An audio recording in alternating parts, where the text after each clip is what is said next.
Hello, everyone. My name is Mackenzie Thornbury, and I am a CSPC Program Committee member. We acknowledge that the Canadian Science Policy Conference is taking place on the unceded, unsurrendered territory of the Anishinaabe Algonquin Nation, whose presence here reaches back to time immemorial. We respect our traditional hosts and thank them for allowing us to operate on this land. We are about to participate in an interactive panel titled Climate Change Decision Points, exploring tensions, barriers, and opportunities in reaching net zero greenhouse gas emissions by 2050. Organized by Prairie Canada and University of Regina. Please don't forget to tweet about your favorite events and panels at the conference using @SciencePolicy and hashtag CSPC 2022. Finally, please don't forget to fill out the evaluation survey for this session in the program app. Your feedback is important to us to help make CSPC even better next year. I hope you enjoy this panel. Thank you. Thank you, Mac. I'm Ann Ballantyne, and I'm one of the panel organizers along with Margot. Margot's from the University of Regina, and I'm from Prairie's Economic Development Canada, or Prairies Can. Our panel today is on Canada's climate change policy and its advancement in mitigating, and adapting towards net zero. We have a nice array of speakers from across the country, all looking at different aspects of climate change and using shared socioeconomic pathways as sort of the premise that we're working from. So we hope that by doing a few of the polling questions, you get familiar with, some perspectives, and we'll share those results as we go along. And without further ado, I would like to introduce our moderator and our first speaker who will set the stage for us, and that's Dr. Margot Hurlbert from the Johnson-Shoyama Graduate School of Public Policy, where she's a Canada Research Chair and Professor in Climate Change, Energy, and Sustainability. Her research focuses on governance and climate change, energy and water, laws, policies, and practices, and really is trying to help create the future generation and the next generation of students and policymakers around the disciplines that come together in energy, climate change, water, and climate change mitigation. So without further ado, Margot, the floor is yours. Thank you, Anne. Thank you all for coming and enjoying our panel. I'm really excited about it. Thank you to the Canadian Science Policy Conference for hosting our panel. And I would like to acknowledge I'm from Treaty 4, Treaty 6 territory in mostly Saskatchewan, those treaties. We've got an exciting panel here today. We are talking about the dire crisis and catastrophe of climate change. We are both natural, social scientists, policy scientists, and innovative entrepreneurs here working on all tackling this difficult problem. So in the Paris Agreement, we as a world agreed that we would attempt to be well below 2 degrees Celsius, approaching 1.5 in global warming.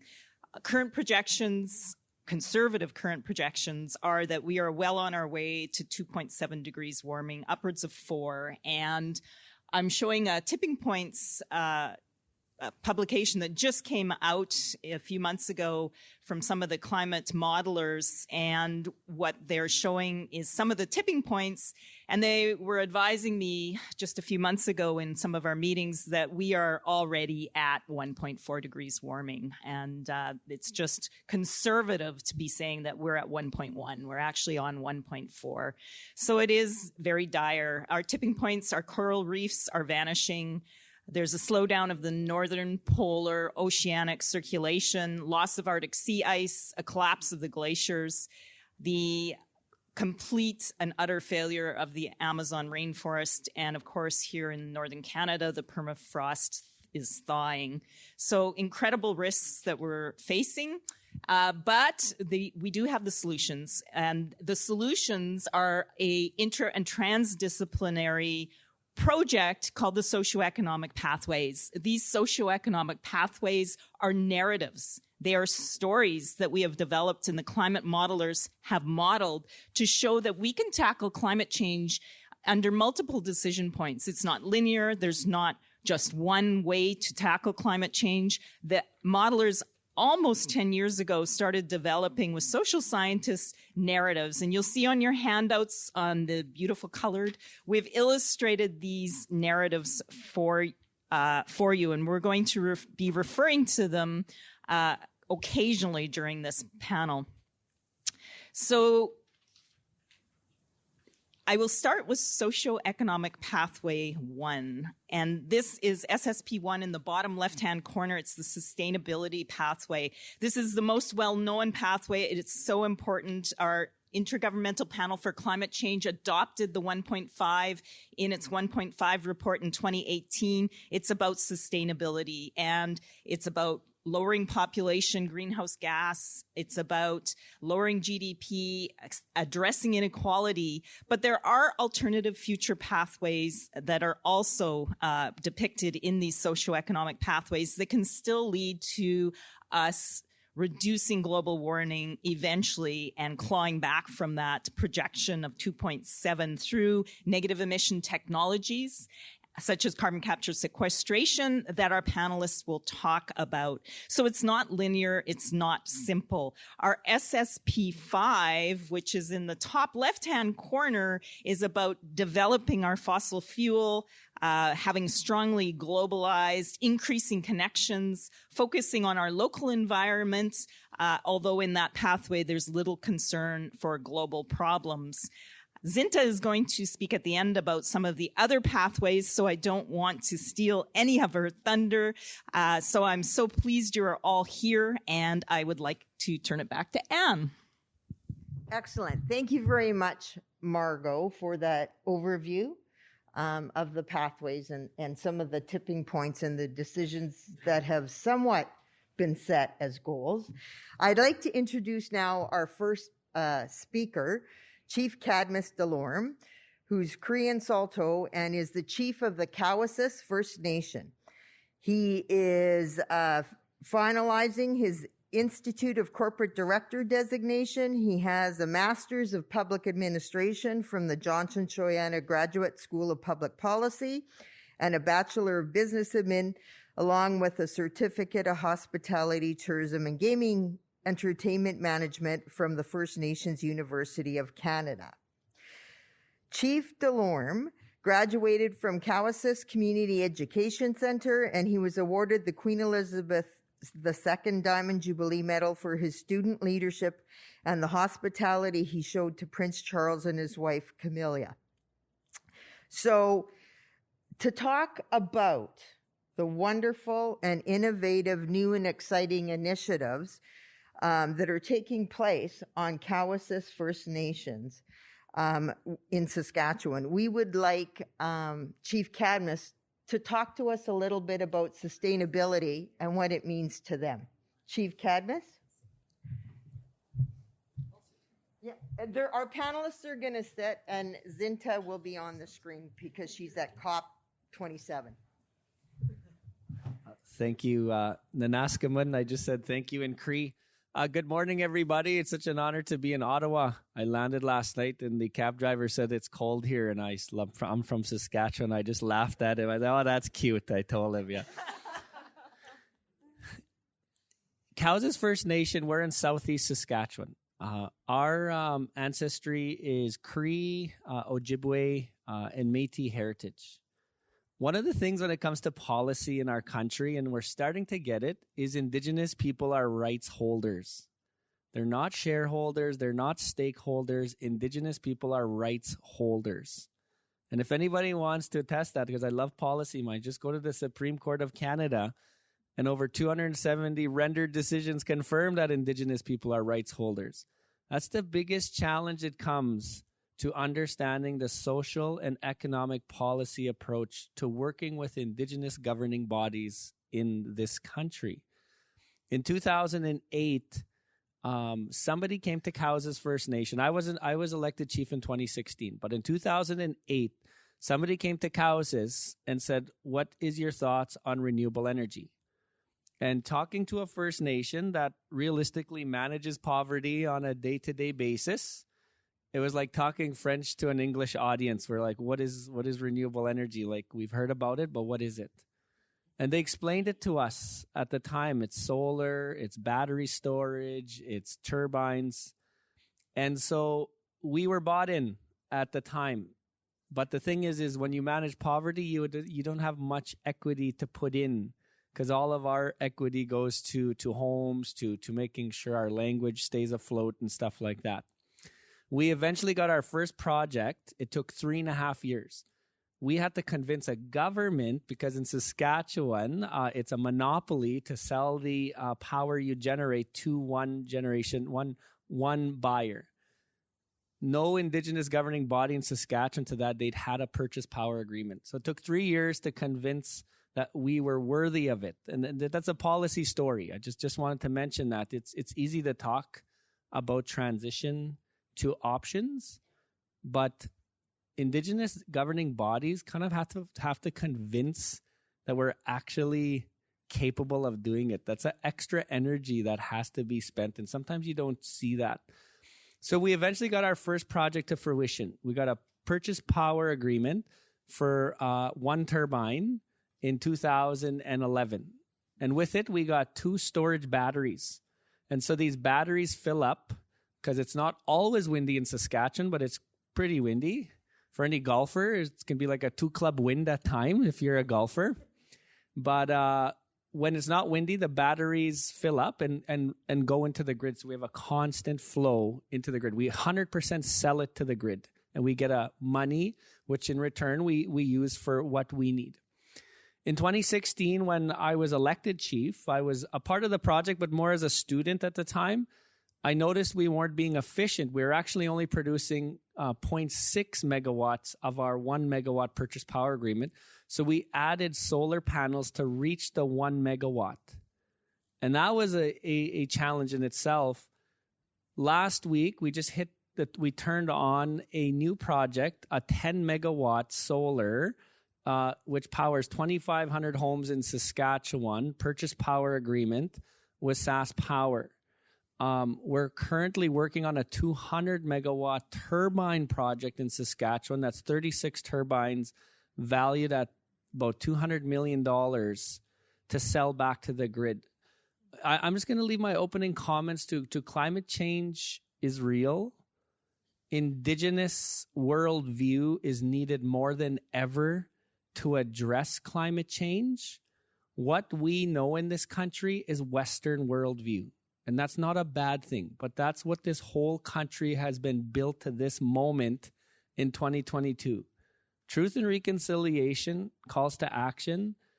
It calls upon us to now welcome in Indigenous worldview. Indigenous people are across this country, coast to coast to coast. We recognize the lands, but it's now time that we follow it up with something we're actually doing in TRC when we recognize lands. And I do believe climate change, Indigenous people can help this country get to where we need to, so our children yet unborn can really thank us when we adapt to that. So I thank you very much, and I look forward to the conversation. Thank you, Chief Cadmus. Our next panelist I'd like to introduce is Larkin Mosscrop. Larkin is a lifelong learner and educator, and she has a passion for science communication and community engagement.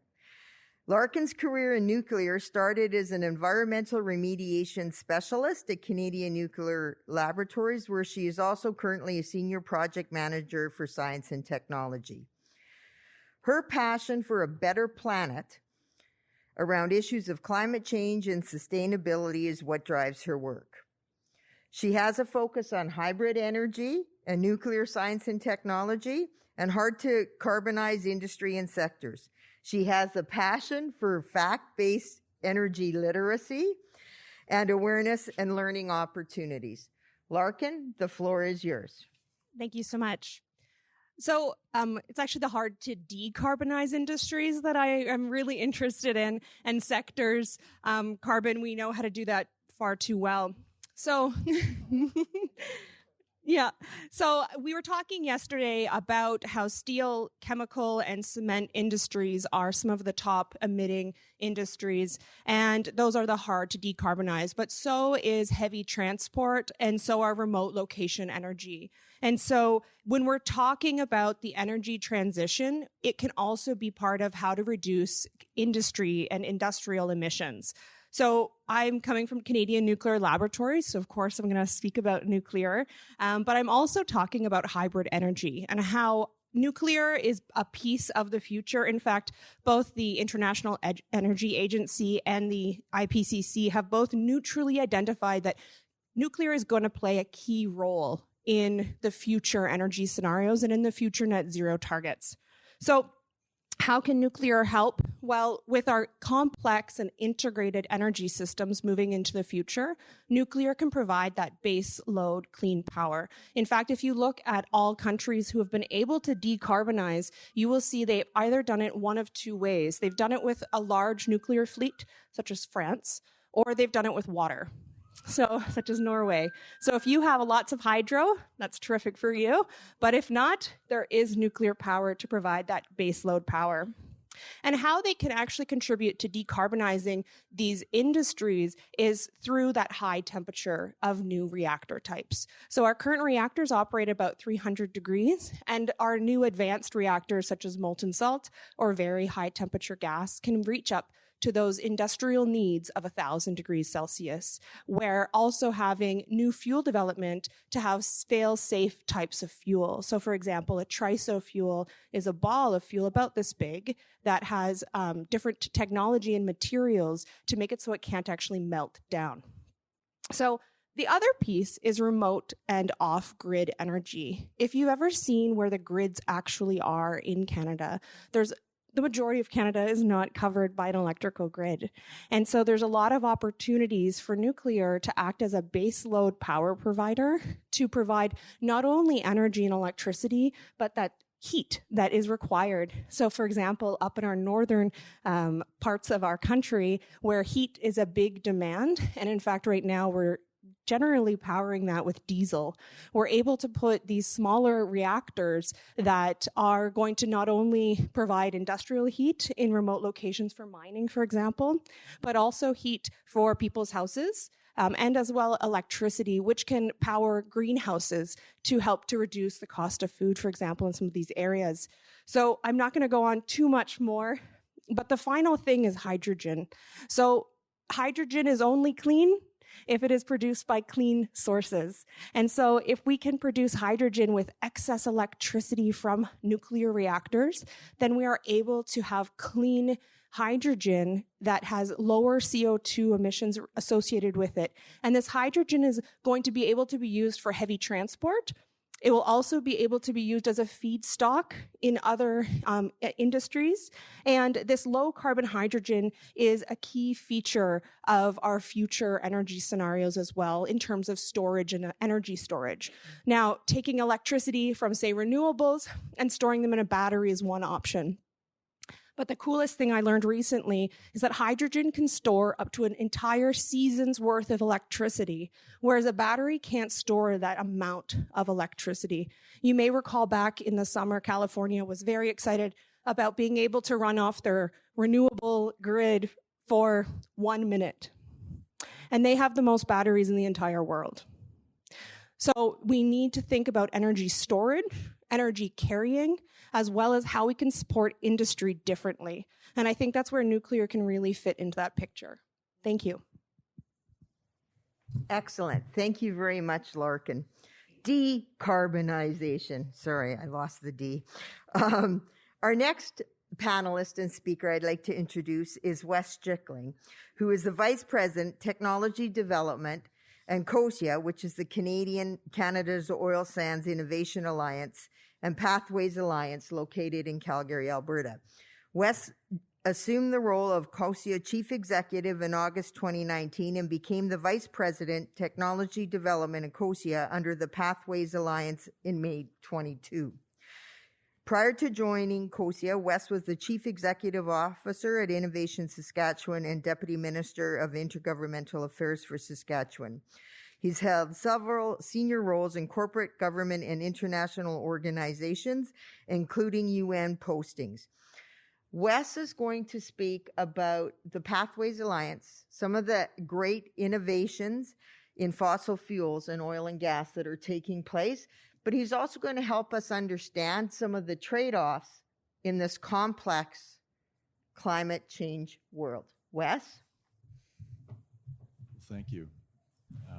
Maybe just first off, I would like to point out that on a panel of 5, 2 of us are from Southeast Saskatchewan, so I just wanted to just say that we're representing pretty well. I'm from Estevan, Saskatchewan originally, but look, to jump to the chase, the oil sands, Canada's oil sands, were one of the country's biggest greenhouse gas emitters, and I think that's well known, and certainly a priority for us and for Canada.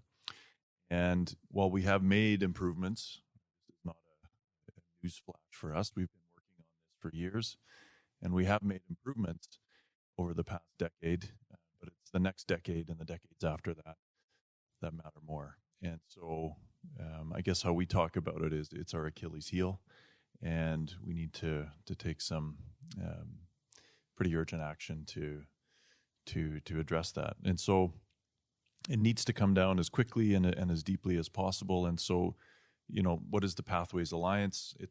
It's a group of 6 energy companies, 6 oil sands companies, some of the biggest companies in Canada, who have gotten together, and really the unifying goal, there's a few things the Pathways Alliance does, but the big and unifying goal is net zero by 2050, which is a goal that we share with Government of Canada and multiple other industries. It feels like everyone is saying net zero by 2050 these days. Actually, this is not part of the script, but I had a bag of chips. It was like a bougie bag of chips the other day, and it was like a net zero bag of chips. It was on the back. It's pretty impressive. Everybody's saying this. Easy to say, hard to do. So our goal is net zero by 2050. Again, there's other environmental performance things that we do as part of Pathways. Interim goal is 30% reduction. It's the Paris Declaration commitment by 2030, 30% reduction by 2030. And for the oil sands, that means 22 million tons, 22 megatons of reduction, 7-8 years from now. And so, again, how do you do that? Easy to say, hard to do, right? Talk is cheap, but proof is always in the pudding. And so maybe just really quickly, just talk about the plan or how we're going to do this. It's break it out into 3 phases. Phase 1 is the pre-2030 plan. And what's involved there is, again, 22 megatons of reduction. Sort of the centerpiece of that is the construction of what we're calling a CCS network, or you'll hear us talk about it sometimes as a foundational project. We think it's the biggest carbon capture, transportation, and storage project in the world, as far as we know. This will be a 400-kilometer carbon transportation pipeline extending from Fort McMurray all the way down to Cold Lake in the Alberta region, Alberta province, where there's some of the best geology in the world for storage of permanent sequestration of CO2. We'll have 14 capture facilities built by those Pathways companies, those 6 companies that will tie into that pipeline. And the storage hub in the Cold Lake region this whole network will have the capacity to capture, transport, and store 40 million tons a year. We won't be able to get the 40 million by 2030, but the capacity that we're building it for is 40 megatons. It's not just oil sands companies that can contribute CO2 into the pipeline. It's open to all emitters in the region. And in fact, laws in Alberta and Canada require that be the case. And so we're designing it along that basis. That is a $16.5 billion project. So right now, that project is, step 1 in these kinds of things is talk to the rights holders, right? The Indigenous communities and Métis communities whose lands the project could affect, and so that began as a matter of first priority. the regulatory applications, the pre-engineering, and the environmental field work. We have a group of approximately, well, it's over 200 engineers and technical experts and folks from those 6 companies working on this project, all sort of building towards the construction of this foundational project in the coming years. It's not just carbon capture that we're doing pre-2030. There's fuel switching, right? Moving from carbon-intensive forms of heat generation and electricity generation to much lower carbon, like natural gas-fired cogeneration. And we're also looking at other steam reduction technologies like solvents and so on to change up or transform how we produce the oil. And so that gets us to the first 22 megatons, or the first 30% by 2030. Phase 2 is the 2030s. Phase 3 is the 2040s. What we're looking at there is really driven by a pretty aggressive research and development strategy. What technologies will we need, will we want and need to deploy in the 2030s in the oil sands to bring and find the next several million megatons of reduction? We know the buckets they're in. That's the good news. We know the technologies. What we're working on is the next generation of those technologies to bring the cost down, to improve the performance or the effectiveness or efficiency of those. We talk about economic performance and technical performance, and those are the things we're trying to improve. So I guess the 3 priority buckets we have of our R&D strategy, again, the next generation of strategies or next generation of technologies, it's carbon capture. We need to lower the cost. We need to make that more efficient and find ways of converting carbon. Another one, again, steam reduction. How can we use less steam? We use a lot of steam. I think we might be Canada's largest consumer of natural gas. How can we use less natural gas? How can we use less steam to produce? And so there are technologies for that which we're exploring. And the third one is a category we would call natural gas decarbonization, and we would put hydrogen use in that bucket as well. So as an industry that uses a lot of natural gas, is there a way that we can remove the CO2, the carbon molecules, before combustion? Easy to say, hard to do. There's a number of technologies that we're evaluating, but it's pretty clear that this is an area that's going to need significant research, strategic investment in candidate technologies, and just do as best as we can to accelerate that so it's ready in the 2030s. Other things too, geothermal, electrification of all kinds of processes. Those giant mine haul trucks we're piloting electrified versions of those, and of course small modular reactors, looking at that as well. So, look, there's like a 12-hour version of my talk, which I'll save for the bar later. But in all seriousness, the scale of the goal, the scale of the net zero by 2050, it feels like a long time, right? The scale of 30% reduction by 2030, it feels like a long time. But the reality is, you need to go now. We need to start right now, and we're proud of that. We need to do more. The timelines are aggressive, and something else, and this will be my last point before I take up all the time here. We hear this a lot. This is going to take everyone. It's going to take unprecedented collaboration. We need to go arm in arm, industries and governments, and both sides of the aisle. It's going to take unprecedented collaboration. Easy to say, hard to do. What does that look like? Okay, what does it look like to go together? And I feel like, and of course I would say this, so I'm biased, but the oil sands have been doing this for 10 years. We have, in the oil sands, joint venture agreements, all kinds of legal agreements, and 10 years of history and experiences doing this, of sharing intellectual property, sharing technologies, co-funding, co-developing R&D agendas, doing it together, sharing the results, comparing notes. We let our subject matter experts of companies that are competitors, fierce competitors, get together, share their problems, share the know-how, develop technology, share the IP. It sounds so, rolls off the tongue so easily, but that's rare. You don't see Coke and Pepsi or Google and Microsoft, getting their subject matter experts together to develop IP and share it. The environment's too important to compete on. That's what we say internally. And again, proof is in the pudding, and I think we're on track. I'll stop there. Thank you very much, Wes. Progress on innovation, technology, collaboration, cooperation in the oil sands industry is very positive and good to hear. Our next speaker is Larissa Shashko, who's a PhD public policy candidate with the Johnson Shoyama Graduate School of Public Policy at the University of Saskatchewan. Her research areas include energy policy, radiation, climate change, public engagement, social media, science fiction, and science communication. She's an emerging young academic, an environmentalist, the former head of the Green Party in Saskatchewan. She loves qualitative and quantitative research, and she really takes a perspective from apocalyptic narratives on climate change and myth busting. Larissa, the floor is yours. Thanks, Anne. So I want to start really by kind of building on something that Wes said about climate change mitigation and on thinking about the environment as being something that's too important to compete on. And so when I'm talking about this, I'm thinking particularly about the shared socioeconomic pathway number 3.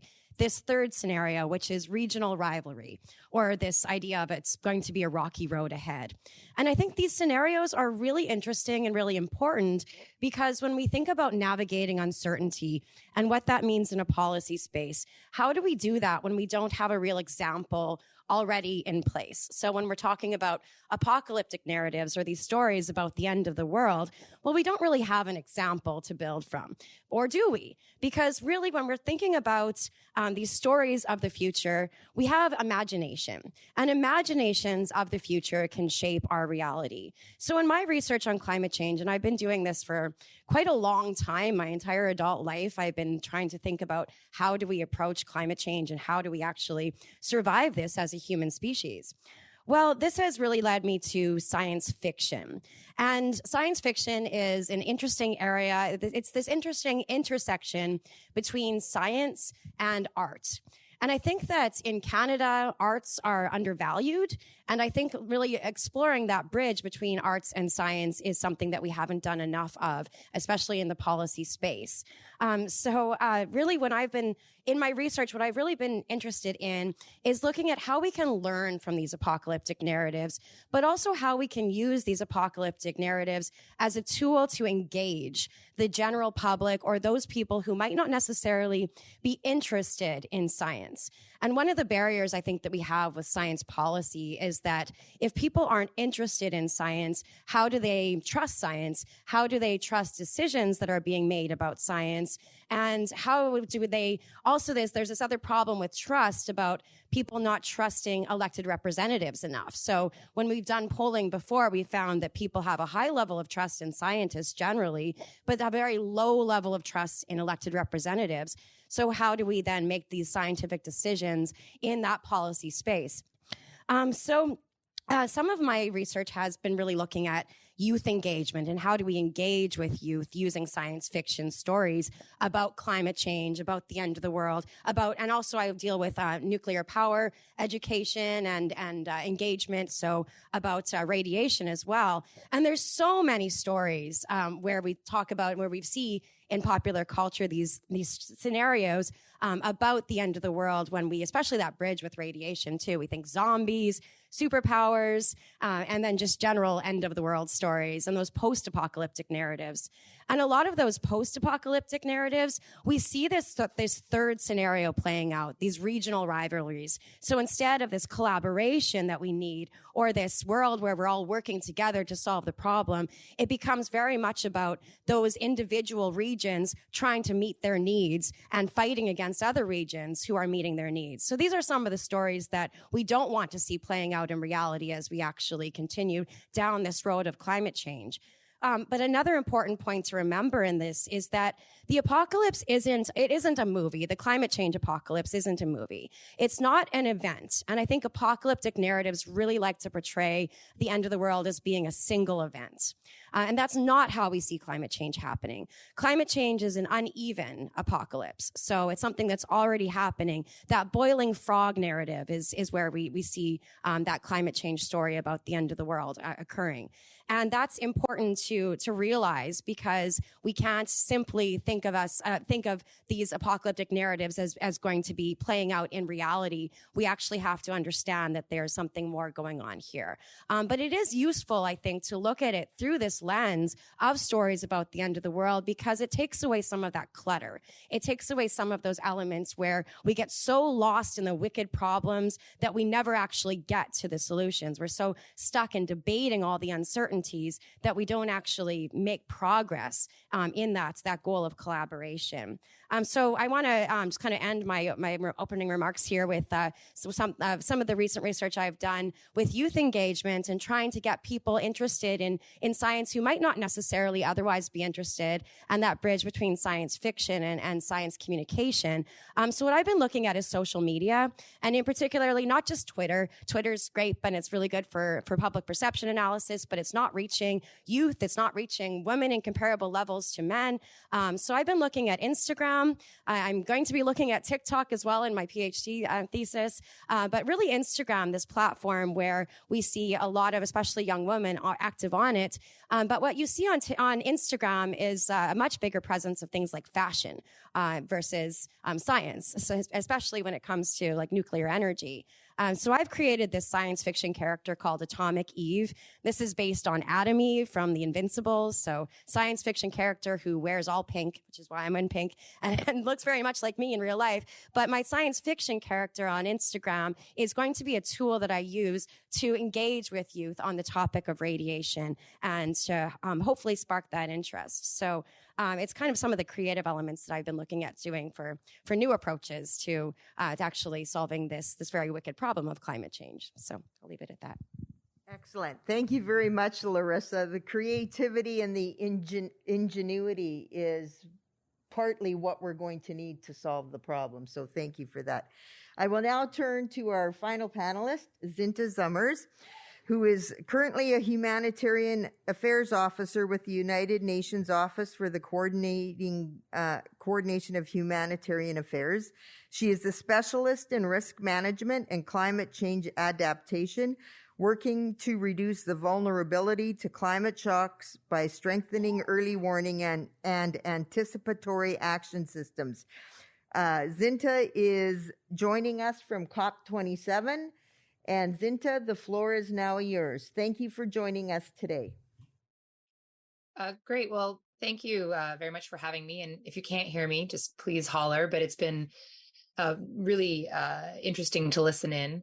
And as mentioned, I apologize I'm not there in person, but I'm in Egypt with the UNFCCC climate negotiations, where the questions that we're discussing here in this conference are being debated as well there. So I think it's a very timely discussion that we're all having. I've been asked to briefly discuss a little bit more the shared socioeconomic pathways, or SSPs, because they've been used by the Intergovernmental Panel for Climate Change in the reports, the AR6 cycle reports, which many of you are no doubt familiar with. And I was involved in both the land report, the Working Group 2 report, and the forthcoming synthesis report. And the SSPs are useful when we're trying to figure out kind of decision points for the future, because they outline, as Margot has mentioned, different evolutions of future society. And they also highlight the trade-offs that we have to make across sectors. And we've had very interesting interventions in this panel about nuclear energy and carbon capture and storage. And the SSPs can help us also think about other socioeconomic factors that might influence the kind of outcomes of these decisions, or how these decisions might influence socioeconomic factors. So to briefly highlight, to go over, hopefully you have that handout that Margot referred to. I'll quickly go over the different SSPs and then highlight some of the trade-offs and the policy implications, and that might facilitate some discussions here. But SSP 1, as was mentioned, sustainability. And SSP5, which is fossil fuel development, have very different trajectories, but they are ultimately quite optimistic about human development. So both of these pathways, though very different, have substantial investments in education and health, rapid economic growth, and well-functioning institutions. But they're very different in their mitigation approaches. So SSP5 obviously assumes an energy-intensive fossil fuel-based economy, while SSP1 assumes that we have all these similar developments, but with a shift towards sustainable practices. SSP3, which was mentioned by the last speaker, regional rivalry, and SSP4, inequality, are much more negative. They envisage a world with little investment in education or health, fast-growing population, increasing inequalities. And SSP3, this scenario, really prioritizes regional security. And there are large challenges to both mitigation and adaptation. And some of us who might be pessimistic might say that's the world we're living in today. SSP4, by contrast, has much greater inequality across countries, but still, and it has high challenges to adaptation, but fewer challenges to mitigation. And then finally, SSP2 is a world, the middle of the road, envisages a central pathway where trends continue along the historical patterns. So that gives a broad overview of these different pathways, but these storylines are useful because they can help us understand some of the trade-offs we might be making when we make our policy choices. So for example, across these SSPs, you'll see trade-offs between population growth, land use, food and water security. So for example, in SSP3, we have a massive growth of population, relatively low agricultural productivity, and a little emphasis on environmental protection. And as a result, you have a large pressure on the global land use system. And so you'll see losses of forests and other natural lands due to the expansion of cropland. In comparison, in the sustainability, SSP1, you'll have sustainable land transformation with much less pressure on land use due to low population, for example, or healthy diets and limited food waste, and higher agricultural productivity. So as a result, you see the expansion of forests, for example, and changes in these kind of historical trends of land use that we have seen historically. There's also, we should say that these different pathways have different kind of solution spaces. So in this SSP1 sustainability world, there's actually much more space for the use of bioenergy carbon capture deployment. Up to 6 million kilometers squared, for example, is compatible with sustainability constraints on food production. But in SSP3, because of a larger population, differences in land use, you actually have much less opportunity for bioenergy carbon capture and storage. And the two final points that I'll quickly make is that the risks as a result of this differ across the pathways. So SSP1 is a world, the sustainability world, is a world in which we actually have far less risk from deforestation, from land degradation, and fewer risks of food insecurity. And that's largely because the policy choices have limited human vulnerability and exposure in the SSP1 world. And in an SSP3 world, where we have a much higher population, we of course have much higher risks. So to give you actual what this means that under SSP1, we only have 3% of the dryland population of the world would be exposed to water stress, even at 3 degrees of global warming in 2050. But in SSP3, you'd have 24% of the world's dryland population would be exposed to severe water stress in the year 2050 under 3 degrees of temperature warming. And the final point that I wanted to make, obviously, I think it's evident, but in a conference where we're discussing policy, that each of these different worlds or scenarios, kind of pathways, involve different policies. So under the sustainable development pathway, for example, we have much more effective regulation of land use, reduced reliance on traditional biomass, low growth in consumption and limited meat diets. So that, of course, would mean investing in education or awareness raising and whatnot. And you have moderate international trade with regional markets and effective greenhouse gas mitigation instruments. And of course, the other scenarios would not have these types of policies. But just to end with one final note, the pace at which we roll out some of these policy choices will also influence the trade-offs. So, and many of the trade-offs that I've mentioned can be mitigated or minimized by capacity building, providing finance, technology transfer, investments in improving social equity, and obviously the meaningful participation, as was mentioned by our first speaker, of local communities, Indigenous peoples, and vulnerable populations. So all those kind of are factors are very important also in these different pathways and worlds. So I'll end there, and I have to apologize. I'll have to leave the panel a little bit early, so I won't be able to engage fully in the discussion. But I would like to invite all of you, as you're thinking about this, to also contribute to the development of new scenarios. The scenarios I've outlined are very simplistic in many ways, and the IPCC, as part of its next cycle of reports, is actually thinking about how to improve these scenarios and what other trade-offs and policies and types of actions or considerations, for example, equity, need to be better considered in these scenarios when we start thinking about the choices we have to make for futures. So I look forward to hearing the results of the discussions, and hopefully they can feed in to the improvement of these type of pathways and their development. Thanks very much. Thank you very much, Zinta, and thank you for making time to join us today as well. I know you're going to be here for a little longer, so we appreciate the time and the perspective that you bring. Turn to your polling questions now. Polling questions 5 to 8, that next block. Can we get those up on the screen as well as they're getting done? Is that possible? Perfect.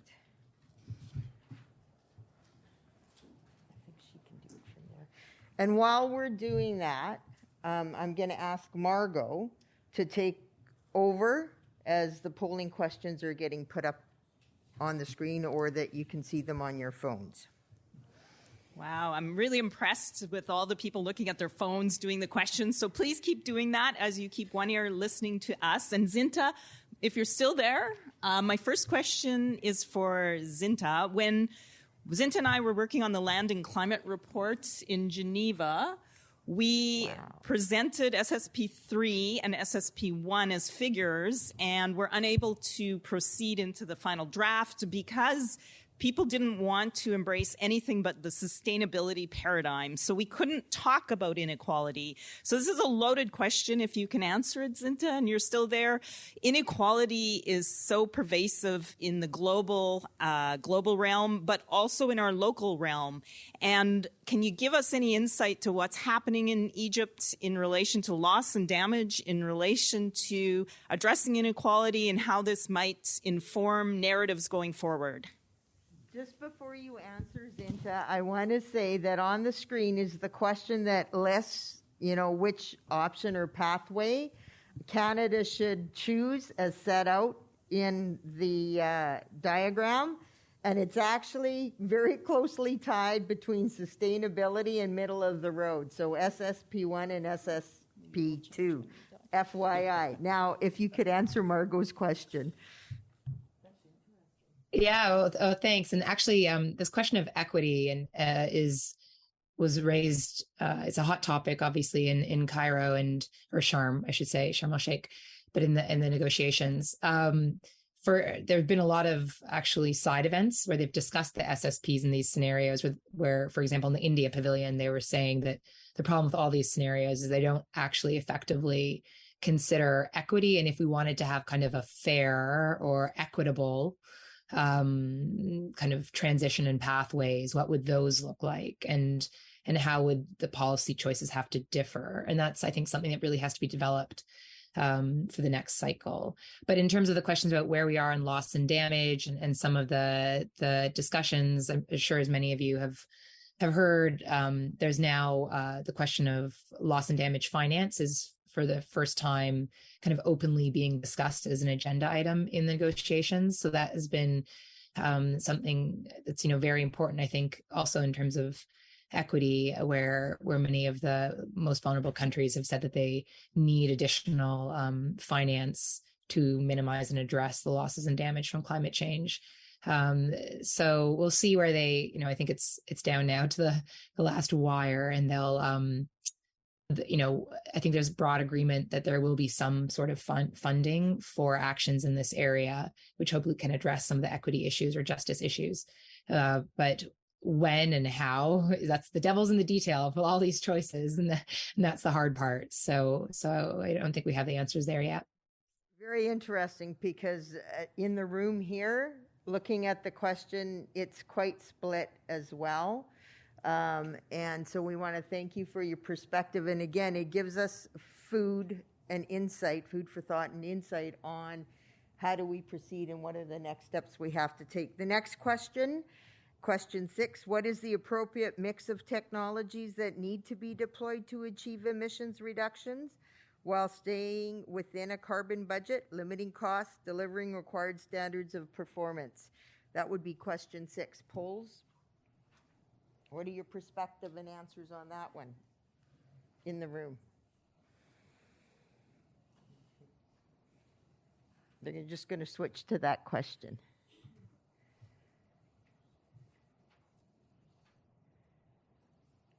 The appropriate mix of technology. And as people are answering, if you want to ask the next question, Margot. Thank you, Anne. And my next question is for Chief Cadmus, because he went first. But we've heard so much about inequality technology, talk about northern remote indigenous peoples. Your thoughts, Chief Cadmus? Well, thank you very much. One of the things we have to accept in our minds is inequality in where our geography is in this country. Like that you have to accept that, and even talk about the North. And once you understand that there's true inequality, then how do you measure policy to make it happen? I had the opportunity to go to Inuvik a couple of years ago in the Arctic Circle, and they just finished a whale hunt. And they were real disappointed, my indigenous cousins up there, because I couldn't eat whale. I told them I'm a buffalo eater. I'm not a whale eater, but it's not my point of my story here. I just had to throw that in there.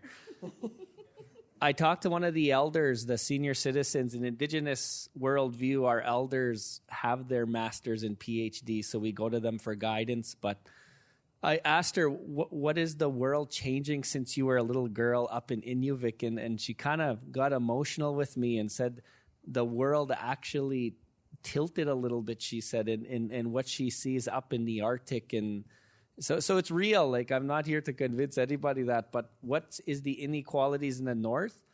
We have to understand that in order to drive renewable energy, it's the private sector that is going to do the technical side of things. It's not the public sector. So what role does policy and government and investment play? You need a grid in order to do renewable energy. You can't do it without a grid. You can do it to a certain perspective. I'm not here to debate that, but long-term sustainability, you need a grid. So how much is our governments in their budgets, in their treasury boards, and their policies going to adjust to invest in the North to bring equality to sustainability in the North? Like, that's the challenge we're going to face with climate change is how do you increase capacity? And that's always a challenge. And so to answer the question and to save time so we can all speak, it comes to policy in regards to inequality, but it also comes to how does policy connect with private sector and the role they play. And that is probably one of the biggest challenges in conversation. And how do you connect the two with government, private, and what role does policy play to make sure that inequality is not the biggest challenge, but we just understand the North needs more investment than the South. Yeah, good. Carry on, Marco. Great, thank you. So we've heard from several panelists. Larkin, the public engagement is so important in supporting some of these narratives and policy changes. Do you have any thoughts or comments around the narratives and public engagement? Yeah, so the other hat that I didn't talk about is I talk to children about energy and energy literacy. And I think there's been some talk about it throughout the conference. I think Christy Duncan this morning said that we need to inspire and encourage natural curiosity in children. But we need to do this to have energy literacy to a point that includes not just facts, but values. And I think this is something that a lot of people don't think about when we think about education. It is the expert teacher talking and telling people about what they should and should not know about energy. And in fact, engagement is more than that. It's values, it's trust building. And I think this goes back to having a relationship. And so when we talk about energy literacy, it's not just the facts. It's also about that behavior change and that action orientation. And so in terms of stakeholder engagement and energy literacy with students, I teach energy to kids as young as kindergarten. I was there teaching 4 different classes the last week. But, you know, these kids are interested in knowing and interested in understanding why that matters to them. And so giving context is really important for children to learn to be excited about energy. You know, talking about the atom, although might be very exciting for me, and based on this poll, may be exciting for all of you, or some percentage. But for kids to learn about science and to get them excited means giving them context to why it matters to them, why they should care about it. And this actually applies all the way through until our older stakeholders and our communities as well, is getting people to be able to connect with science in a personal way and to build those relationships within their communities. Thank you, Larkin. So my next question is for Wes, and this is a real wowsy question, but I know, Wes, you can handle it. Okay, so Wes, we've put you in SSP 5, fossil fuel development, and nowhere else. There you are, flapping in the wind. And there's so much narrative against fossil fuel companies that we've heard. You guys can't build pipelines. You guys have dirty oil, so you shouldn't be able to build pipelines. And you're not in this inequality, regional rivalry. Well, in the sociology world I come from, there would be some really bad things about oil companies in the regional rivalry space in Africa. But how do you respond to the issues of rights holder engagement, anticipatory public engagement, and if you could rewrite these narratives, where would you see the oil sands in a new narrative scenario? Okay. I was hoping for a question like, what are your plans for Christmas? Or something like that. I could talk about that. Look, I think for our part, and I'll speak from kind of my role in the oil sands and technology development and innovation, I think, again, it's not lost on us the need to reduce emissions as quickly and as deeply as possible. And really when I'll try and come back around to, there's a few things to unpack there, and I'll try to do this in 5 minutes or less, but there's really, you talk about energy transition, there's all of these exciting technologies, ultra low carbon energy technologies.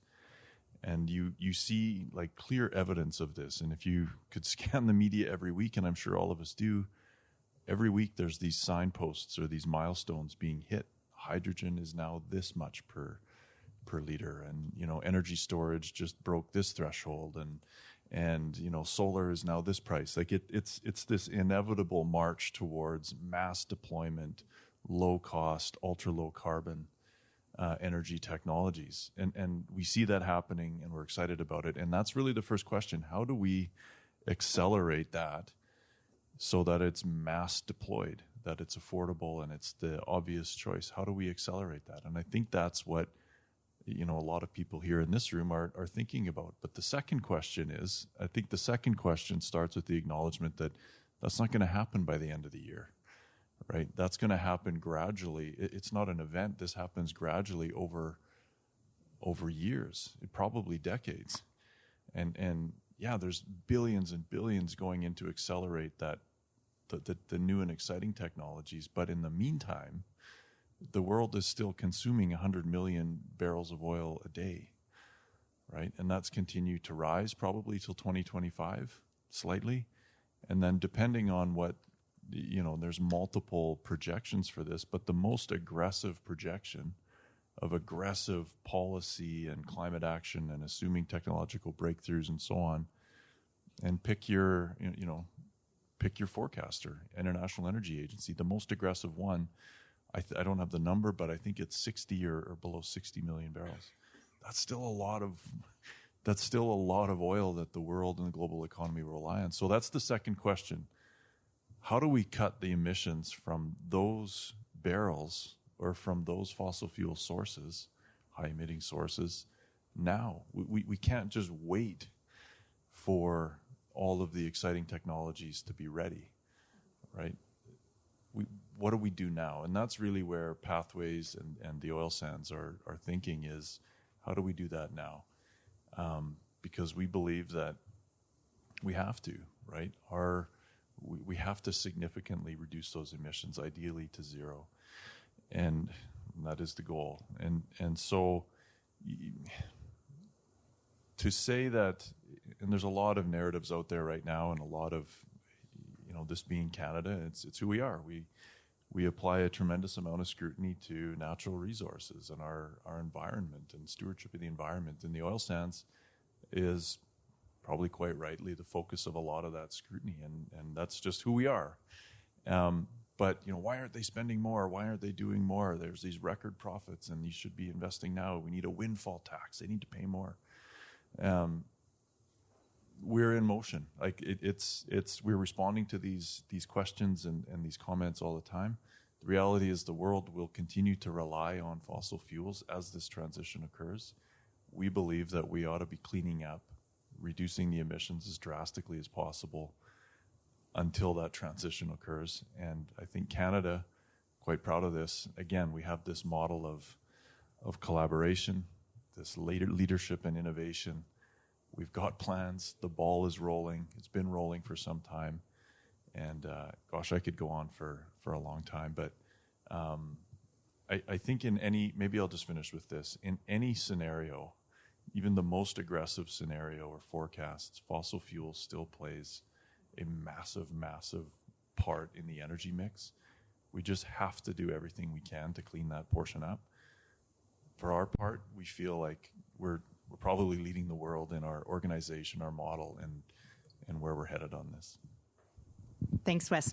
So before I open it up to questions from the floor, there's a microphone up there, so please start getting your questions ready for our panelists or our entire panel. I have a last question, of course, for Larissa, for equity here.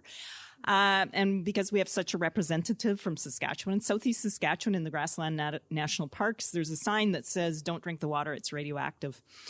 Our coal mining in Southeast Saskatchewan has led to this situation. So my question for Larissa is, what's your favorite way to engage with people about climate change and your work into the future? And then we're going to start taking questions from the audience. So please feel free to come up and start getting in line. Well, I think to answer that really simply, I think it's really important to engage with people in a way that's fun. I think it's going to be very difficult for us to expect, especially to expect the next generation to continue to solve this problem if it's creating negative emotions in that process. So that's why I really like to bring in these elements of art, of fashion, of pink, because it's a way to make it fun. So I find that in all of the public engagement work that I've done, and I did in my master's, I also looked at public engagements. I did a big study where I brought experts and citizens from very polarized positions on nuclear energy together for deliberative dialogues. And so I've done a lot of that work. We've done surveys. And I've been involved in various forums. But my favorite way and the most effective way I find to engage with people is to actually have this entrance point where I'm talking about, where it actually comes up as a conversation point about what I'm wearing or what I'm doing. And so that's where really Atomic Eve, came into mind. pardon me.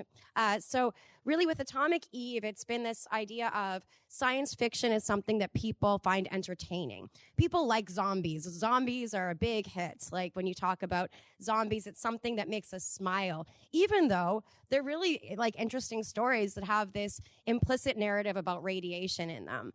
And even when it's a zombie movie and it's never actually revealed the source of why these people became zombies, we by default go to radiation. But it's something that makes us happy in a weird way. So even though we're thinking about these ideas and we're talking about like this very like gruesome topic, it's actually something that gives a positive emotion.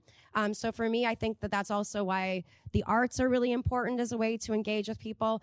In addition to my research work, I'm a ballerina, so I do a lot of stuff with in that sector with the arts. And that is something that evokes positive emotions. So anything to make it fun, really, so that we can continue to get that motivation instead of having anxiety. We have one question from the floor. Hi, so we see these reports how only 100 corporations are contributing 71% or whatever of the global emissions. And you know, we do live in a time of such wild wealth inequality, and often when we sort of talk about things that we can do to address the climate crisis, there is a lot of onus put on individuals and their lifestyle choices, recycling and eating less meat. And for the younger generations, we've been doing these things our whole lives, and we still see the problem getting worse. So understanding that the public or the private sector does play a major role in innovation, it's hard to see how unfettered capitalism can pull us out of a creation or a crisis that it contributed to. So I would just like to hear your thoughts on sort of the role that addressing corporate greed and the ultra wealthy has to play when it's difficult to sort of talk about going arm in arm when we are living in very different realities. Thank you so much for the question. Panelists, let me know who wants to respond. I'll just mention I was a co-author in a paper that just came out with the climate modelers from the IPCC under Future Earth. And if we took the wealth of 1% to 4% wealthiest people in the world, we could actually, instead of living with 5 planets, we could redistribute Earth's resources that we have today and meet our sustainable development goals. So I very much hear the corporation talk, but it is an individualized issue as well. Wes, I think you're going. Yeah, I can speak a little bit to that. I don't have the comprehensive, complete answer, and I don't think anyone does. What I will say, though, is for the oil sands, and I think a lot of, not just the oil sands or even the oil and gas business, but for all businesses, major corporations right now, I think there's a real push from let's call it the financial industry, which is a key part of the capitalist system you talk about. To get insurance, to get financing, those now, there's elements of the decision making and the criteria to secure insurance and financing for companies like oil sands companies that rely on ESG metrics and rely on carbon profiles and the profile you have. Beyond that, you have on the boards of these publicly listed companies, again, those are kind of core elements of the capitalist system you mentioned. You have shareholder activism. You have shareholders who are very keenly interested in demanding that certain criteria be met, certain performance be met. And so that's a pressure and that's a reality for the oil sands and probably for essentially every industry. And so there is real pressure from within the system for change. It's not just regulatory and policy making that's the pressure. That's another one. But I think you've seen a lot of change. I've been at COSIA for 3.5 years, and just the evolution in that period of time, I think, has been quite remarkable in that focus on ESG, both in financial institutions, financial industry, and at the board table, and from governments and from public. There's a significant shift that's occurred, which continues, and so I wouldn't expect that to change, and I think that trajectory is well underway. Thank you. I'll add to it. I'm going to bring a little different perspective, but just the indigenous worldview versus the Western worldview. I just got to speak to this again because this has been a missed opportunity for Canada for 170 years. So let's make sure we get it right this time. And and it's a transition. The pie's not going to get bigger. So welcoming indigenous worldview, where do we transition out the Western? That's the biggest challenge, and that's us as society today. But really, two things. Investment. I heard the word capitalism. I just want to explain to you indigenous worldview investment. In the Western worldview, we put money in the bank to let it grow in the future. That's a Western worldview. I do it. My wife and I do it. Indigenous investment, when we have extra, we buy gifts and give them to the less fortunate or someone in our family. That's an investment in relationship. And sometimes, when we're talking about how we talk about investment or I can't combine it with capitalism, but I'm just saying, how is our investment working today in regards to climate change? My second thing, I want to make this 40 seconds. Do you know why the San Francisco 49ers are called the 49ers? I want to tell you why, because it's actually kind of the answer to your question as well. I went to this forum in Alberta one time. I couldn't figure out why they invited me, but they asked me a question about and I'm like, why are you asking me this question? Because I don't think you're going to enjoy my answer, I told them, but I had to explain it to them through the San Francisco 49ers. In 1849, many New Yorkers heard there was gold in California. So many embarked across this wild, wild west. Actually, they were beautiful indigenous people. I don't know why we call it the wild, wild west. But these three gold searchers came across this Cherokee. And the Cherokee welcomed them in. And these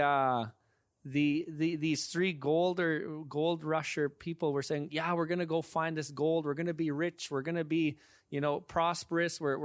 And these Cherokee are like, but we're rich. Look at us. And these gold people, these people searching for something that's just richer and richer. They were like, no, you're not rich. Like you will find rich with gold. And they're like, no, look at our kinship. Look at our governance. Look at our sustainability in our tribe. We're rich. And why I'm saying that is, how do you welcome in indigenous worldview in a society and in a generation for what we always thought were chasing the golden nugget, to how do we look at our own backyard and realize how rich we are and how do we sustain ourselves moving forward? Kind of a different approach, but I just wanted to add that in there. Okay, another question from the floor, please. And please start looking up your questions to wrap up. Yes, your polling questions, keep filling them in. I'm sorry to come down from that rather lofty image and view that you just presented. I have two questions, one about nuclear energy and one about the tar sands. In nuclear energy, one of the major concerns is the disposal of the nuclear waste. So part A is, what about thorium cycle? And part B is, it's one thing to have a large installed capacity of nuclear reactors as France does now, but what about scaling up? My understanding is the economics, even of small modular reactors, if we're talking about the South rather than the North, they're just not economic compared to, solar and wind and renewables. On the tar sands, I was intrigued to hear you mention the different scenarios, for example, from the International Energy Agency, more aggressive or less aggressive, but presumably the value proposition for the 6 companies that you represent depends on the volume of oil exports that will happen. So if the volume of oil exports actually is rather low, that means the cost of carbon capture and storage investment will have to be spread amongst a smaller number of barrels of oil. So what is your sense about the economics of this thing? And I can't resist adding, there's all the observation about mega profits happening in the oil industry. So I hope you're not expecting any public money to go into this CCS exercise. Thank you. As a nuclear energy person, I get the waste question very often. So in Canada, we have the Nuclear Waste Management Organization, who has the mandate to come up with a high-level deep geological repository. They've been doing the public engagement and stakeholder engagement exercise and will continue to do so for the next, I think, 20 years before they start to do a build. However, all of our nuclear waste is stored at location right now at utilities very safely. It is stored at site. So not just my site at Chalk River, but also at all of the utilities. So waste has a plan. I usually have a plastic water bottle with me, and it's used for demonstration purposes. When the company designs that plastic water bottle, they don't have a plan for the waste. But every single plastic water bottle that gets thrown out, those plastic particles as microplastic will exist in the environment for millennia. Not dissimilar to some of our nuclear waste, but when we build a reactor, when we want to have nuclear energy, we in fact have to come up with exactly what we are going to do with this nuclear waste and have funding for it before we can even build a reactor. But what I really want to touch on too was that with low carbon being the heart of economic development, we need to think of how we are going to have this transition. And the power sector will be transitioning to a much more complex and integrated system. And so although I found out that in fact renewables is the highest, I think that what we all need to understand is that it's not just one. This idea of debating the uncertainties or debating which pathway or which technology is best is probably one for academia to do. But in industry and in policy, we need to think about how we're going to combine the different types of energy into an integrated hybrid energy system so that we can do all of the things and not just have a competition of, oh, this is mine, no, this is my space. You know, we have a nuclear person sitting beside the oil sands over here, but we can actually help each other, right? So nuclear energy can be used at an oil sands to provide the industrial heat, to provide low carbon electricity, to help clean up the oil sand production. But in order to have a more rapid transition, we need to be able to rely on the technologies that exist, and that's big nuclear as well as small nuclear. So the economics of small and large nuclear are there. If we look at the cost of materials, if we look at the cost and energy density of fuel, if we look overall at the cost of carbon, the economics are there for nuclear. Oh shucks, we're out of time. I'll speak to that. I think, yeah, in let's say if we assume the most, I guess, aggressive forecast where oil is just as low, I don't know what it is, 60 or 56 million barrels a day. I guess the view from the business perspective of the companies that make up Pathways, those companies would see, let's say right now we're 3 million barrels a day roughly. I think what we're saying is that the barrels that we would produce, that the world still needs, will be the cleanest ones in the world, the lowest emissions, the most ethically, socially, environmentally responsible barrels of oil produced. And that's really where we're going. And so, yeah, there's factors about, who's buying and where the demand is reduced and where the markets are for oil. And I see Mackenzie holding up her red sign here. But, most of ours goes to the U.S., world's biggest economy. I don't have the crystal ball. I think, though, what we're driving at, though, is the 3 million barrels that we produce and whatever we produce would be the cleanest of whatever the barrel or the oil demand is in 2050 or 2030 or 2040. We're the cleanest of those. And with respect to the, record profits and you should be spending more thing, I think, yeah, long debate. And you're right. You're bang on. There are record profits right now. But it's a little bit, there's some detail there. When the oil and gas business does well, so does the federal government, so do provincial governments. And so this year, in 2022, there's $48 billion of revenues from oil and gas goes to federal and provincial governments. That's up 200% from last year. You have one industry providing 200% more than they did last year. If oil prices stay, that'll go up again. We'll be at 300% from 2021. So there is a tremendous amount of tax and royalties revenue going in. In fact, you know, the oil and gas industry this year, we're 13% of the entire corporate income tax in this country comes from oil and gas, $9 billion. And so I guess my point is, yes, record profits, but also record payments to governments. And I think the other point I will, and this will just maybe throw gas on the fire a little bit, but like if you look around the world, the other countries who are leading in CCS build out, right, in CCS construction, supporting oil and gas, or in mitigating the impacts of oil and gas, Norway, Netherlands, and the U.S. If you look at those, and our preliminary analysis is the public support for those projects is double what it is in Canada, right? You look at the recent Inflation Reduction Act, the incentives or the public support for emission reduction from CCS, which, by the way, is the big ticket. I don't see a pathway. There isn't a pathway without CCS. It's double what it is here. So in principle, we want a level playing field, but our companies, they also have a foot in the U.S. Why on earth would they build CCS in Canada when they can build it for half the price or for double the incentive in the U.S.? So it's complicated. It's high risk. It is a totally uneconomic, purely economic technology. It doesn't make you money. Carbon price helps make it economic, forces it to be economic. And look, we know we need to do more, but we want a level playing field. And so it's a sensitive topic, but a very real discussion the country needs to have. Thanks, Wes. I apologize. I know we have another question, but we've received the yank. We're out of time and people need to get to lunch. So closing the panel will be Chief Cadmus and final remark from Anne, and we will be here after for questions.